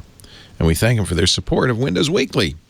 Paul Thurrott, Mary Jo Foley, Windows Weekly, back of the book. That means it's time for Paul's tip of the week. So every summer for the past 10 years, we've gone and done a home swap in Europe. And every summer for the past 10 years, I've spent hundreds and hundreds of dollars in fees to use my cell phones internationally, right? Yeah. This past year was actually the least expensive by far, by almost an order of magnitude, really, because I used Project Fi exclusively, and it was super, super cheap. Project Fi has a lot of problems, however, the most obvious being that it only works with about 5 different phone models, all of which are sold by Google. So you can't use it with an iPhone, et cetera, et cetera. But the problem is, if you go to a major carrier like I do, like AT&T or Verizon, their international plans are incredibly expensive. For the past several years, let's say 3-4 years, whatever, had been using, their most expensive plan, which is $120 to start. It gives you 800 megabytes of data, which is about 1/3 the amount I need, and then you pay overages over that. And I paid some years several $100s. Yeah. It's ridiculous. To be online in Europe. It's really sad. So about almost not quite a year and a half ago, but over a year ago, Verizon introduced a plan where when you're international, you can pay $10 a day, and then you can use all of your normal stuff. Oh. And so it's $10 a day over what you normally pay. That's not bad. It's actually not bad. It's still, it's way more expensive than Project Fi. It's way more expensive than what you get on T-Mobile. But for a major carrier, it's actually kind of a good deal. Verizon used to be the worst. They were the most expensive. Yes, yes, that's absolutely true. I know that because my wife is on Verizon. I'm on AT&T, and actually we skipped out on Verizon for many years because of that. So it's gotten better. As you think about like a 2-week trip to Europe, 14 days would be $140 over whatever you pay, and assuming you don't go over your data allotment for the month. You can make the argument like $140 in the context of a 2-week trip to Europe or wherever is really not that much to pay, especially if it's for work-related reasons and you need to be online for whatever, email, whatever it is. It's a lot more than the, $23 or whatever Project Fi would have you pay. Anyway, AT&T added a plan like this week. And so same thing, it's $10 a day over your normal amount, but you get to use your phone, you get to keep your phone number, you get to use text messaging. Oh, yeah, that's much better. So it's much better. It's not as awesome as it could be, but it's so much better than it was before. And so the reason I'm using this as a tip today is just if you are going to travel international, you live in the United States, use one of the major carriers, make sure you know about this stuff because they're still selling the old plans, which are very expensive. If you travel at all like this, you've read all the advice. Get a SIM wherever you go, or buy a SIM in the country you're in or whatever, or get a T-Mobile line because T-Mobile has some, whatever. And there's all this stuff, and I've tried all the different ways. I've done SIMs and all that stuff, but honestly, I got to say, there's a huge convenience to bringing your phone with your phone number and just making it happen. And seriously, like a couple $100 or less, it'd be less than a couple $100. A 2-week trip to Europe, $140 versus paying that I think it's $120 right now for the 800 megabytes of international data. I mean, it's kind of a no-brainer. It's if you're on AT&T. So well, that's the thing. If you want to stay with Verizon and AT&T, at least you have a choice now. I mean, you'd be better off at Sprint or T-Mobile, both of whom have much cheaper, or Google Fi, much cheaper international plans. If you can do Google Fi, you're all set. It's awesome. And the nice thing about Google Fi, and you can turn it on and off. And so if you have one of those Google phones, you could just use it for the international. Of course, you wouldn't have your same phone number, I guess. And then if you want to use another phone normally when you're at home, you could just turn off Project Fi at any time. It's great, but it's not open for most people. I understand that.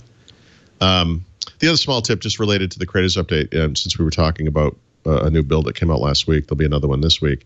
The last 3 builds of the Creators Update for Windows Insiders have been so momentous in many ways. I mean, each of them has come with dozens and dozens of new features. It triggered something in me because I have to update the book for this, of course, and I'm going to be writing about the Creators Update. I spent like all day, I think it was Saturday, going back and examining everything that Microsoft has written or said about the Creators Update. And I created this document of like, here's what's going to be in it, like based on what we know today. And it's actually like a really long document. This is a really big update, kind of more so than I appreciated even just a couple of days prior. So it's worth looking at. I wrote, it's called, what is it called, Paul? It's called, it's just called Windows 10 Creators Update Preview. It's on Thurrott.com. And then, Leo, tell me if you know this game. The App Raised in Mobile app pick of the week it's either Cube, I assume it's Cubway, but it's spelled Cubway? No. Have you heard of this? No. So you should look this up. It's Cubway. Okay. It's available everywhere. It's on Android. It's on iOS. It's on Steam if you want to get it on Windows, but it's also available now on Windows 10 PCs and phones through the store, through Windows Store. It's typically free, and you can pay 99 cents to get rid of the ads. I think on the Windows Store it's just 99 cents that you pay, and it gets 4.5 to 5-star reviews everywhere. It looks incredible. It's one of those. Yeah. Especially if you watch the video for it. The screenshots, it's not really clear what's going on. It's basically just geometric shapes, but it's one of these kind of new innovative mobile games where if we didn't have these little touch devices, I don't think anyone would ever come up with a game like this. Yeah. You know what I mean? Like, I'm looking for that, actually. I want it to be native to the... Right. It's really, really cool looking. It's very inexpensive. Again, if you're not on Windows, it's actually free, but 99 cents, whatever. So I'm going to give this a shot. See if you have a... I don't think they have a video on the apps. This is the app. There is, somewhere one of the app stores has a video of the gameplay, and it's neat because what you don't appreciate from the shots is how everything in those scenes is animating, and the thing you're moving is the little the red dot or whatever, and as it touches things, it impacts them, and so it changes how things move and how they work, and you create tunnels and holes, and it's really, really cool. It's kind of like a portal for your touch device or something. Yeah. Actually, that's a good Cubway or Cubway. I assume it's Cubway, but spelled Cubway. It's spelled Cubway, like Subway with a C. I'm installing it right now from ArmNomads LLC. Windows, iOS, Android. Yep. Windows 10 PC and phone. So.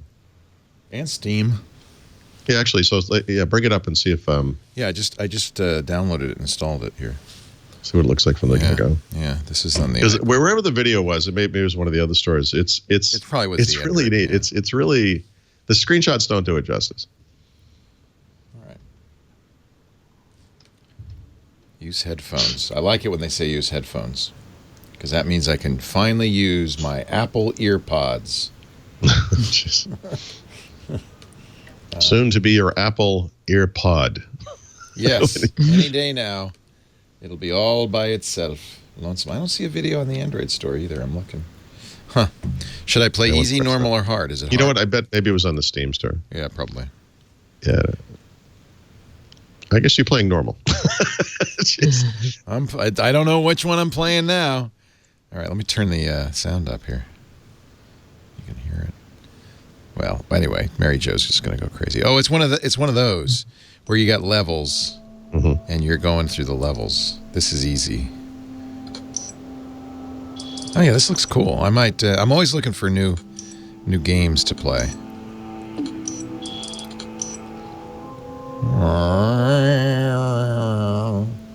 All right, Mary Jo Foley, while I'm just ignoring you completely, why don't you do your enterprise pick of the week? Okay, I will. Don't mind me. I'm just playing a game here. I like the mood music in the back for this. It's kind of weird, huh? Yeah. Ooh, it's a little forbidding for this enterprise pick. Nice. No, because this is a great enterprise pick if you're an SMB, small mid-sized business.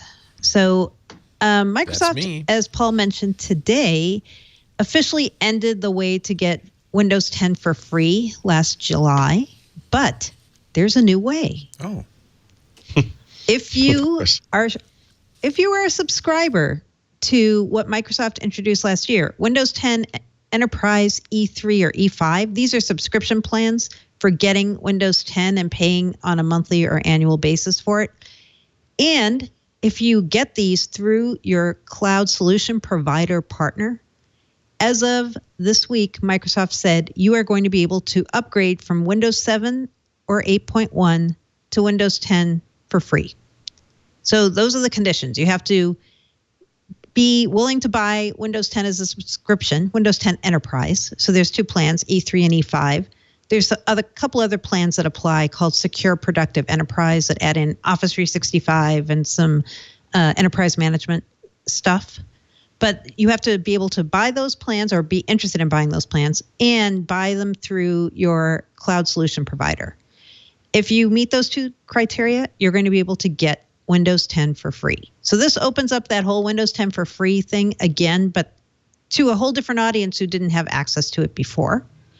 And if you decide once you do get Windows 10 for free that you no longer want to be doing Windows 10 through a subscription, like you cancel your Windows 10 E3, E5, you still keep the license, which is pretty cool. So you still get to upgrade to Windows 10 for free, and you can do that whether you continue with the program or you don't. Ah, nice. So this is a big deal because a lot of cloud solution providers who are these authorized cloud partners of Microsoft, they've been wanting to sell this program, and they've been selling the program, but they haven't had the free upgrade piece until now.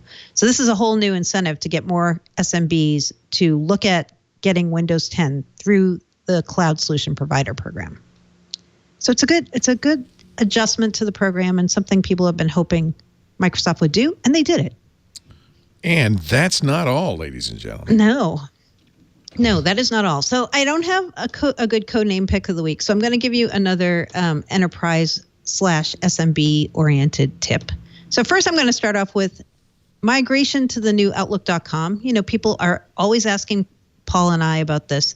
Like, I still don't have the new Outlook.com. Even I have there's it now. Still people. Wow. Nope, there's still people who don't. This is unbelievable. I love this story. I know. So if you recall, Microsoft started in May 2015 rolling out the new Outlook.com. The difference between the old and the new is running on the Office 365 building blocks or the infrastructure. So it makes it look a lot more like Outlook on the web. It gives you a lot of new features that you have access to in a more timely basis. It's all goodness. There's nothing bad about the new Outlook.com. And sometimes there are programs that Microsoft has or features that you don't get if you're on the old Outlook.com. So last August, Microsoft said they were 90% done with migrating the 400 million accounts. Yesterday, they told me they are now 99.9% done, which makes me think I am hearing from every single one of those people who have still not been upgraded. The 1%. You're now in the 1%. Congratulations. I know. Yeah. So here's what you should know if you have not been upgraded. Microsoft will not say publicly when you will be upgraded. They won't give me an updated date. But there's hints it might be by April because over on Petri.com, which is part of Paul's network of sites, they had an interesting post late last week about delays in Focused Inbox. And Focused Inbox is this capability in Outlook that automatically filters your mail for you to help you filter out junk. It's a replacement for clutter, if you know that feature. And Microsoft's had some delays in rolling this out. But in the fine print there, it says, we're going to continue to roll out Focused Inbox for Outlook.com until it will be available to all users by April 2017. So to me, that meant maybe that's the new date for everybody having the new Outlook.com. I tried to pin Microsoft on it. No, they wouldn't concede it's April 2017. But if you are somebody who's like wondering, where's my Focused Inbox? I really want that feature. I don't have it on certain platforms. Like you do have it on iOS and Android if you use Outlook on those platforms. But if you use Windows 10 Mobile and even Outlook 2016 on Windows or Outlook on the web, Outlook for Mac, there have been some delays. And there's a nice post about this over on Petri. There is a link to Microsoft's updated timetable for this, which they kind of snuck into their blog post and didn't tell anyone. So very handy. And one more Outlook tip, because we're doing Outlook right now. Undo send. You know that feature that's been in Gmail for a while? Yeah. The ability to delay emails going out for a number of, I don't know if it's seconds or minutes. Well, it is now also part of the new Outlook.com, and it is also part of Outlook for the web, or OWA. So if you've been somebody who's interested in keeping yourself from sending out immediate emails because of potentially embarrassing or incorrect information in those emails, you might want to go and check the box to undo send so that you'll have a slight delay in sending out your email on those two platforms. Another good Petri tip. Nice. That also was a Petri tip. You know what I'd like to do right now? Celebrate the Humulus lupulus harvest. Good idea. Yeah. How would we celebrate that, Mary Jo? I would suggest with one of my very first favorite craft beers. This is one of the craft beers that got me hooked on craft beer, called Troegs Nugget Nectar. Nugget Nectar's a great name. It is, right? I love it. So Troegs is a brewery in Hershey, Pennsylvania. This is one of their flagship beers. It's called Nugget Nectar because it uses nugget hops. That's a kind of hop. And Humulus lupulus. Yes. Tomorrow will be basically around many places in the East Coast, the first pouring and tapping of this year's batch of Troegs Nugget Nectar. So I liked Troegs Nugget Nectar when I first tried it because it's more like an amber, even though it's hoppy. Yeah. I would call it hybrid, like hybrid cloud. This is a hybrid beer. Hybrid hop. Hybrid. Okay. So this is using fresh hops. So they actually get the hops right off the truck and put them in. What is the character of a fresh hop beer versus an aged hops? You know, there's all different ways you can get hops. You can almost like have what they call dry hopping beers and extra hops added in at certain points in the boil. So fresh hop beers, I've had them, and there's also something called wet hop beer, and I'm not sure if that's synonymous with a fresh hop beer, but if you just put the hops in right away, sometimes it gives the beer a little more of a green taste to me. Yeah, okay. But it's good. And if you have a chance to try Troegs Nugget Nectar, it's this beautiful orange color, really good beer. Good if you're somebody who drinks amber type beers and you're not sure about hops. It's hoppy, but your amber will be there too. So it looks it's pretty. A nice hybrid. It's a really pretty it color. Is. Yeah, it's got almost an orange color. It's got Nugget, Palisade, Simcoe, Tomahawk, and Warrior hops. All Love kinds those Warrior hops. Have so many great names. all kinds of hops. Yeah, hops. Well, I think it's time to hop out of here. Mary Jo Foley is at allaboutmicrosoft.com. Hippity hop over there to get the latest Microsoft news.